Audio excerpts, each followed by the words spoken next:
This is like New Year's Eve watching the ball drop, right? Well, it's a real pleasure to be with you again. I can't tell you how much I enjoy it, especially on this abrupt entrance into the fall season. Getting up this morning was a surprise. So, as those of you who followed this adventure know, that in the late summer of 1963, I spent a month on the Greek island of Paros. And the next chapter, both in my life and in my readings, was my decision to try to live and work in Rome, which in fact worked out. So today we'll explore a few highlights of the 3 years in the press office of the Rome headquarters of Columbia Pictures, a job that I landed by absurd good fortune, which made possible this amazing Italian interlude. Um, and it made it possible for me and my first wife, known here as M. And I have a kindness alert. In terms of their attitudes toward things physical, sensual, or sexual, one thing Italians most definitely are not, and that is Anglo Saxon. Today, there will be a couple moments in the narrative when I beg your forbearance or maybe enjoyment. In any case, no worries, these will be brief moments. To circle back for a moment, and I assume you can all hear me, it's clear? Good. Let me know if not. To circle back for a moment, the first months of my extended Roman holiday had its dark clouds. One night in November, we attended a performance of Who's Afraid of Virginia Woolf in Italian. Turned out knowing the play in English was not a great help, but I thought we should persevere, and as the second act was about to begin, the lights came back up, and a man walked onto the stage to announce something about Kennedy. There was a collective gasp and then a hush. In the row just in front of us, a group of young Italians who had heard us speaking English turned and stared. Presuming it was the senior Kennedy, JFK's father, Joe, I asked, Il padre, no? No, one replied, Il presidente assassinato. We couldn't believe it. And excusing ourselves down the row, we left the theater in a state of astonishment and stunned anguish. I'm sure you each have your memories. Italians loved Kennedy, and the next week, though the sun and mild temperatures continued, a pall of emptiness seemed to hang over the city. The previous June, they had grieved for the passing of Pope John the 23rd, the, quote, good pope, whose, quote, kindness and ecclesiastical efforts brought the church into the modern world.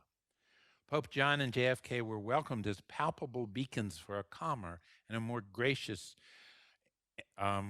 future beyond the Cold War, the fear of nuclear Armageddon, and ancient enmities among peoples and nations. Still, this was Rome, where wars, assassinations, conspiracies, and sacking of the city by Alaric and the Visigoths or Nazi armies stretched back for millennia. Et tu, Brute? This fresh tragedy notwithstanding, life found a way to resume its course. La vita continua, life goes on. Thus, in January of 1964, my new professional life began in this unexpected and casual office of La CEA at Columbia at number 16B, Via Varese, Roma, Italia, not so far from the train station. And the head of this office was unexpectedly a woman, Maud Muller, of Swiss-Italian parentage, known to her friends as Moody. Her charming, typically Roman assistant, Manfredo Verdini, and a stout, round secretary, Felicia, who was about as broad as she was tall. Sitting at the third of these three desks in the outer office with a heavy old-fashioned Olivetti macchina a battere typewriter, beside a window that looked out on the little parking area off the quiet street, with smiling and smoking and supportive Manfredo running in and out of Maud's office, and the at first rather chilly secretary Felicia, known to Moody as Felicina, little Felicia, fussing like a mother hen over La Signorina in response to her every request, I soon found the days had a lovely architecture all their own. I would arrive in the morning via tram and a 2-block walk to the office a bit after 9 o'clock. After greetings in the office, Maud, Manfredo, and I would then walk to a bar, cafe, a block away where we would order un cappuccio, which is Roman dialect for cappuccino, and a pizzetta bianca, essentially a grilled mozzarella sandwich. They each had espressi, Maud's decaf, and Manfredo occasionally had a Roman Rosetta bun. Breakfast thus consumed, we returned to the office, gossip of the morning having been shared essentially between Moody and Manfrey, to begin the day's work, which in my case meant translating the reviews of a newly released film or a magazine article about a director or actor or actress of interest to the Columbia folks back in Paris, New York, or Hollywood. I was surprised and fascinated by the number of European countries with royalty whose lives were covered by these journals and whose youngsters were up to scandalous carryings on. While not at the level, say, of Achilles, the greatest of ancient Greek warriors, who renounced the entire cultural foundations of Greek society, namely honor and fame, as recounted in Iliad, still the doings of these modern royals were eagerly followed. Given the spectrum of Italian political parties, from the Pope on the right to Chairman Mao on the left, each with its own newspaper, every major city had at least half a dozen press outlets. Consequently, the release of each new film engendered at least a dozen reviews important enough to translate. The leading Italian newspaper is Corriere della Sera from Milan, and Il Messaggero was the key in Rome, both centrist politically. Italians' love of American movies was such that, by and large, political issues were disregarded, and the reviews focused on purely filmic elements, um, like acting, directing, scandals, and so forth. This was a fortunate reality, as I still find Italian politics simply impenetrable, even after my command of the language was quite good. The other discovery beneficial for my eventual success was that the reviews from whichever city or political party all used the same set of words. Once you've learned a business's key vocabulary and context, in this case, actor, director, plot, cinematographer, art director, amazing, disgraceful, horrible, you are well on your way. As far as movies in theaters were concerned, Italians simply would not read subtitles. But what amazed me was how effectively the practice of dubbing the dialogue into Italian was carried out. Even with a film as subtle and ironically comic as Stanley Kubrick's anti H bomb classic, Dr. Strangelove, it was as good, scene after scene, funny moment after funny moment, as the original. The singing richness and flexibility of Italian itself certainly contributes to the felicity of dubbing, as the number of syllables could be fairly matched to the original English. Added to that was the practice, and this I loved, of using the same dubbing actor's voice for each original actor or actress, no matter which studio had made the film or distributed the film. So the stars of the day, Elizabeth Taylor, Peter O'Toole, Burta Lancaster, as they called him, were instantly recognizable from their voices, as if they were also Italian actors, which recalled a comment from freshman German at Harvard that Shakespeare translates into German so fluidly, Germans are prone to call him unser Shakespeare, our Shakespeare. Sein oder nicht sein, das ist die Frage. To be or not to be, that is the question. But I digress. Mid morning having arrived, it was time to enjoy the delivery services from the bar, as by then a journalist had often appeared at our doorway.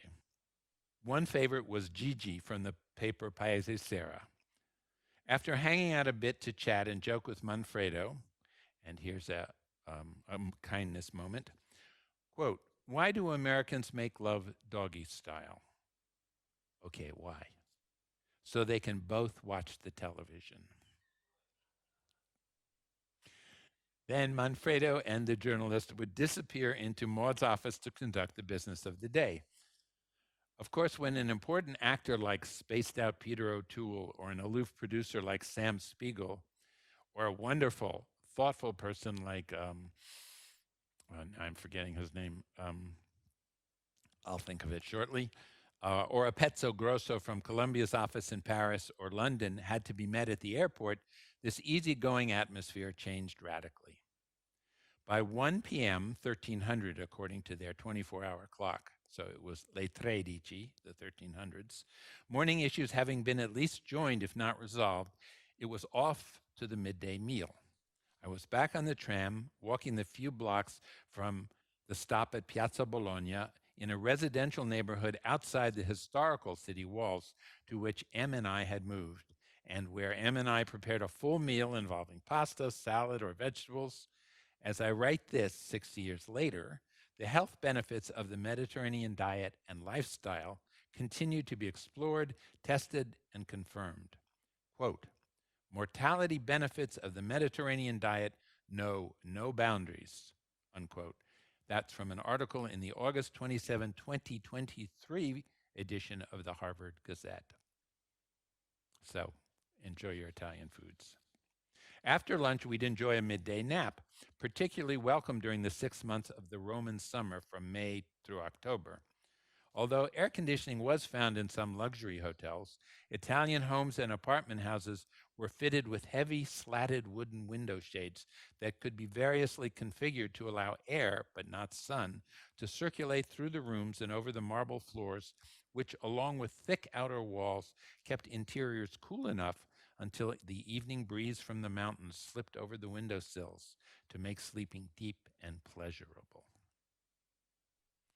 Returning to work at 4 o'clock, which is le 16, the 16s, in the afternoon was like a second morning, starting, of course, with a stroll to the bar, often just me and Manfredo, as Moody was already on the phone, tightly wound up due to the day's command. As I was to learn from Felicina, finally convinced of my loyalty and discretion, Maud's moods were often disturbed if one of the original owners of La Cheyad, Senor Penotti, if one of his other girlfriends happened also to come to town. And as the saying goes, if Maud wasn't happy, ain't nobody happy. Manfredo's slang and easygoing grammar were frequent targets for her angry broadsides. Manfredo, don't keep saying the thing, il coso. Things have real names.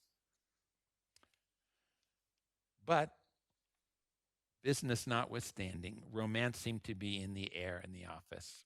And during the second year of my stay, the doorman, the portiere Aldo, proposed to Secretary Felicia, who accepted his hand. To her intense embarrassment, however, Manfredo and Moody would tease both of them that Aldo would need a pneumatic hammer if he ever hoped to, quote, get in there. Most amazing of all, a couple of decades after my departure, Maud and Manfredo were, quote, united, as she gently put it, although he died a miserable death of lung cancer a few years after. Afternoons at the press office were concerned with creative tasks such as deciding on the Italian title for an upcoming release, planning visual materials for theater displays, or redesigning newspaper ads. Choosing an Italian title for a new film had its complexities. Words that seemed obviously similar between English and Italian might have radically different meanings. Films like The Guns of Navarone, I Canoni di Navarone, or Lawrence of Arabia posed little problem. We had, however, one film, The Professionals, which was an American Western written and produced by Richard Brooks, starring Burta Lancaster, Lee Marvin, Robert Ryan, Claudia Cardinale, and Ralph Bellamy. Clearly a stellar mid-century American cast, well known to Italian filmgoers, with the added spice of their own Claudia. In English, of course, Professionals could stretch to encompass a gang of tough Western hombres. The word I professionisti, seemingly the obvious choice, refers to Italian office workers, so that wasn't going to work. Translations, as I had learned in college, is frequently an insoluble puzzle, where the best you can do is a phrase or metaphor offering an approximate meaning and feeling, even if not word for word. And examples of this go way back, including the two-word opening of Homer's Odyssey, which in English translates as a most ingenious man tossed about on his long travels. Hardly 2 words. Or the opening of Dante's Inferno. Nel mezzo del cammin di nostra vita mi ritrovai per una selva oscura che la via dritta era smarrita. Halfway through the journey of our lives, I found myself in a dark forest as the path of truth had simply vanished. Accurate, if sort of lacking in medieval Italian swing. Or Japan's most famous poem, known to every school child, which is a 17th syllable, three-line haiku about a frog jumping into a pond and disturbing its ancient, mossy, romantic stillness, for which I've seen a good 24 versions in English. Just translation is fascinating. Still clear in my memory are hours spent trying to come up with a title for I Professionisti. It was my moment to learn in a practical rather than an academic context the cultural richness and nuance of language. 7 p.m. rolled around, le 19, the 1900s, ending our efforts for the day. It was not exactly a case of abandon all hope ye who enter, but a reminder to take your best shot and live with the translation's ragged edges. Unresolved, we returned home to our respective evenings, in my case, for a light supper of prosciutto, salami, or mortadella and pecorino, mozzarella, mascarpone cheese, followed by fruit, unless we had plans to go out to dinner with Giancarlo and Penelope, our buddies, or to go to a movie. In retrospect, my 3 years at La Chea Columbia were a drama involving the same set of characters displaying all their charms and foibles. And so let me set them forth here in order of their corporate rank. Signore Penotti, founder and owner, a good 6 foot tall, of the company, who walked with a cane due to a war wound received fighting for Mussolini. La Cheyad, originally a company distributing only French and Italian films, was adroitly purchased from him by Columbia Pictures in lieu of having to create their own distribution presence in Italy. Penotti did not allow, curiously, his salesmen ever to see the films until after contracts were signed and the films were already in the theaters. And in this way, theater owner customers learned only what Penotti had decided were the most convincing selling points of a film, with a certain latitude from the actual. The driver of his black Fiat limousine would open the car door for him at a gracious 10:30 a.m. His schedule was whatever he wanted. He ruled from his office on the second floor, though he had little involvement with American product, although not with Maud. Secondly, Michele Lauria, general manager, a perfect Italian gentleman, haute bourgeois, quiet, efficient, gently self-effacing in person, an effective complement to Penotti. He had 2 secretaries, Elvira, cute and slutty, married to an older man whose diapers she eventually had to change, and the other, Anna Bandiera, charming, smart, friendly, with dark Sally Fields curls, on whom I had a big crush, as did a journalist named Giorgio. Manfredo would draw droll cartoons of our love triangle, including, if I remember, Giorgio and me squaring off with swords and Anna holding a flag. That's her name, Bandiera. The second floor was also the locale of the screening room. The ground floor housed the press office, Maud, Manfredo, and me and Felicia, who, when she had a cold, would drink garlic tea. Oh my God, windows open all day. The situation was like an Italian household. We 4 were the nuclear family with granddad and the other relatives living on the floors above. Of course, on the ground floor was the doorman, Aldo, and finally a projectionist whose name I don't remember, but who early on invited me and M to his house for a midday meal prepared by his signora, which included prosciutto and other antipasti, spaghetti with cream sauce and mozzarella, peasant bread and butter, grilled chicken, fried zucchini flowers, lettuce, salad, concluding with grandma's cake, torta di nonna, and of course, espresso. Afterwards, we were so full that none of us could speak. We sat like 4 fat toads on our chairs, just blinking at one another. Being a commercial enterprise, and particularly in the case of the press office, the visitor traffic was continuous. As noted previously, when an executive from America or an actor, actress, director, or producer came, normal activities were suspended and everything was centered on their interests and needs. In addition, however, there were pretty much weekly regulars, among whom Enzo and artists, Gigi and Giorgio, journalists, were among the most frequent. And Enzo, the artist, was by far the most colorful. Darkly complected with a face like a bulldog, trimmed Spanish mustache, he dressed impeccably in suit and tie even on the hottest days. Unexpectedly, he was an artist whose gift was transforming a packet of black and white 8 by 10 photos taken on the set during filming, of course, then cutting and pasting them and creating a collage of various moments in the film. These panels were then colorized and enlarged somewhat and turned into a set of small posters for the theaters. Even Hollywood liked them. Enzo was enormously proud of his work and always excited when the day came to present it. However, he and Maud had epic battles over whether a collage had actually portrayed characters and plot.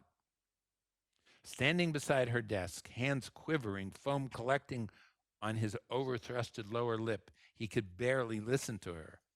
Enzo, darling, Moody would say tenderly, these two people never actually meet each other face to face. But Moody, look how she's looking at him against the background of mountains. Enzo, my love, they never meet, and they certainly don't meet near the mountain. His body, his thick body, would tremble in frustration, but in the end, Moody would always win, with an occasional concession for a minor infraction. While waiting to see her in the outer office with Manfredo, Felicia, and me, he was unfailingly polite and friendly. He had been a pilot in Mussolini's Air Force, and having shot down a British fighter plane, he explained, he would send flowers to the pilot's family in England. How he knew to whom to send them and even how to send them remained a mystery. Upon entering the office on the appointed day, he greeted us warmly, always asking after our spouses as we asked after his. His sense of propriety also extended to his girlfriend. Beside him in the front seat of his car in a more remote area of a nearby park, where she would give him his daily blowjob.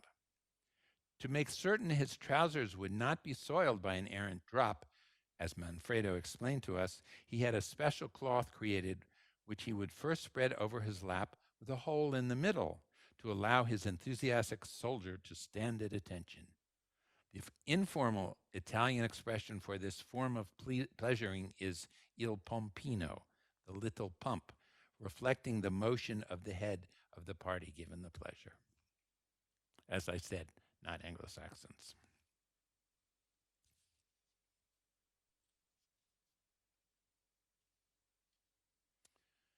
Il Festival di Venezia. My room in the Hotel Excelsior on the Lido in Venezia in 1964 was somewhat larger than a closet and looked out through a small window under the dormer from the spit of land back across the lagoon to the charmed city itself. Inexpensive for Maud's budget, and fine with me as I was never in it except to sleep. I don't remember much about that first year, but in 1965, everything is still vivid. My Italian was essentially fluid so that I could serve as interpreter for Italian critics and journalists, stalking the hotel corridors for stars and stories, as well as back in Rome, translating the American film simultaneously, much to the pleasure of my colleagues and their guests. 1965 was the year director Arthur Penn, who became quite famous for Bonnie and Clyde, and star Warren Beatty brought his Jean-Luc Godard-inspired film Mickey 1 to the festival on the Lido, where it earned a nomination for the Golden Lion Award. Neither the critics nor its handsome star, however, really understood what auteur Penn was intending to say with this Nouvelle Vague psycho-philosophical gangster work. My first view of Beatty was his appearing, as Carly Simon would sing years later, as if he were walking onto a yacht, at a dinner table in the Excelsior where we were dining with Penn and his wife, Margaret, who stood up to gr- meet him, accepting a kiss that made me think of Molly Bloom and her brazen lover, Blazes Boylan, in James Joyce's Ulysses. If I remember correctly, the most engaging scene in the movie was Beatty on stage, peering through blinding footlights out into the darkness where perhaps a mafioso hitman was waiting to gun him down. That was exciting. Following the presentation of the film to the festival's audience and judges, that evening Maud had arranged for Beatty to be interviewed by a charming journalist, Edgarda Ferry, from the magazine Gente, a large format publication like our long lost American Life or Look. We trooped out to find a quiet corner in the hotel for the interview, which went smoothly, Beatty being easily as charming as Edgarda. The full page piece with photos turned out to be everything the folks at Columbia offices in Hollywood, New York could have hoped for. I even had a walk on setting the scene moment in the article. Un giovane tizio americano di nome Jimmy faceva da interprete. A young American dude named Jimmy served as interpreter. By then, it was late in the evening. Thanks, hugs, and kisses having been exchanged, we turned to go our separate ways. When Beatty put his hand on my shoulder and asked if I would like to join him in his suite to talk for a while. Surprised? Yeah, and a bit intimidated, but I was calmed by the huge platter of antipasti he had ordered along with bottles of Lambrusco wine and mineral water, delivered on a rolling cart while he initially spent time on the phone in another room, the first of many calls during the couple of hours of our conversation. It turned out he was talking to his then girlfriend, Leslie Charon, in Paris, and the $600+ phone tab, the equivalent of almost 3 months of my salary, made Maud, when the bill arrived back in Rome, charged to her budget, apoplectic for days. As I sat and enjoyed the prosciutto, salami, parmesan, and lambrusco, the conversation was, not surprisingly, a Beatty monologue, the heart of which was his lament that actors had no power. You were just a hired hand and often abused. This insight, as you may know, is long standing in Hollywood, if originally difficult to overcome, as the astonishingly beautiful screen goddess and digital inventor Hedy Lamarr encountered in her own career. In fact, she couldn't get beyond it. Over the past half century, however, Beatty has brilliantly succeeded in following his own good advice, as have an increasing number of actors becoming producers, directors, as well as stars, now managing their own careers in the age of series streamed to giant TVs in the home. As we were wrapping up, Beatty looked at me and launched into the most unexpected job interview of my entire career. Beatty, how did you avoid the draft? The war was heating up in 1965. I'm married. Married. But that didn't seem to be a deal breaker. How old are you? 23. Can you type? Yes, I can type. What do they pay you?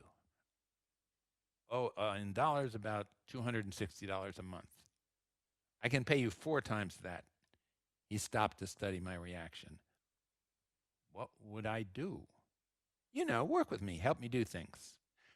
My mind was racing for something to hold on to. Can I still live in Rome? No. You can live in LA, New York, or London, doesn't matter, but not Rome. Nothing's happening in Rome. What's your phone number? Which I then gave him.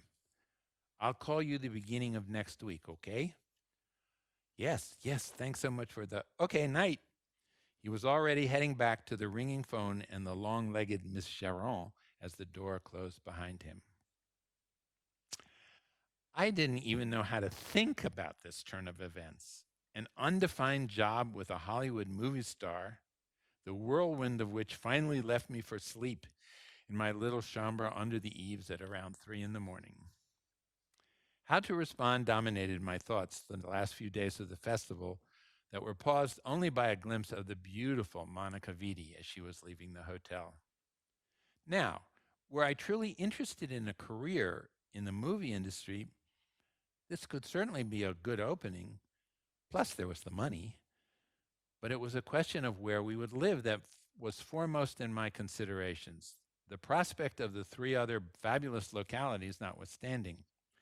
Rome was simply magical, and my Italian had become smooth and confident to the point where new acquaintances often refused to believe I wasn't a native. In some cases, they were mildly insulted by my insistence of being an American, as if I were just putting them on. The resolution came thanks to having studied French in high school, due to which my pronunciation in Italian was slightly accented in the same way Italian is spoken in the northern city of Torino, a part of modern Italy that alternated between French and Italian domination over the long centuries, depending on whose political power was ascendant at that point.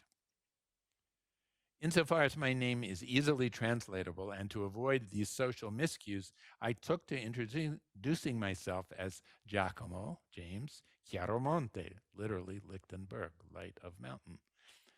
Da Torino, of course.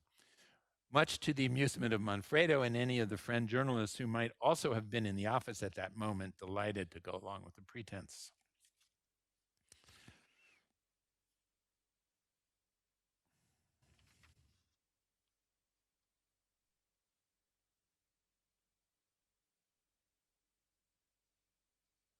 Sorry.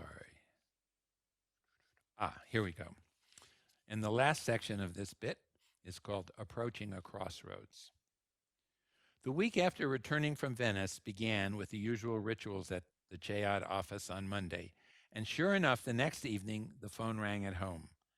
Beatty and I exchanged quick pleasantries, and he confidently asked what I might like to do. I told him no. At first, he didn't understand. He was stunned. I stumbled through an awkward explanation of how important it was for me to continue the Roman experience, and he hung up. Was that the right answer? I certainly have worried the question often enough in subsequent years. At some point, I read a review of a book by a young man who had accepted a similar position to that which Beatty had offered me. Obviously, the book's author is not me, nor I him. But given the brilliant and successful actor, director, producer's overwhelming intensity in person, it didn't sound like this young man had had a whole lot of fun. Happily, life had other things in store for me. The last time I saw Warren in person occurred by sheer chance early one evening in the late 1960s at the trendy New York City rock music emporium and Warhol crowd hangout, Max's Kansas City, which eventually, with the gentrification of Park Avenue South, became one of the many Korean produce markets that suddenly bloomed throughout the city. Beatty was sitting alone, intent on soaking up the scene. All Hollywood movie star polished, he looked out of place and somewhat uncomfortable. Having myself just become, by that time, a member of a lunatic fringe of rising New York City rock critics, more on that to follow, I was at the start of my own 15 minutes of fame, as the artist put it. With my octagonal glasses, long hair, and dark clothing as required of all serious New York writers, if not exactly a Warhol insider, I was congruent at least with the scene. And all things considered, Warren might not have welcomed an attempt to renew our acquaintance from Italy. And thus our two roads diverged in that yellow wood for the second and final time. Encounters with John and Yoko, Jerry Garcia, Stephen Stills, Carly Simon, Bog Skaggs, Dwayne Altman, the East Village Other, and the New York Times were all awaiting in the wings.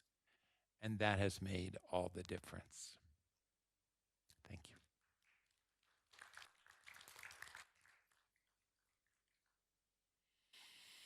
Any questions, any thoughts? That's fine. You are welcome.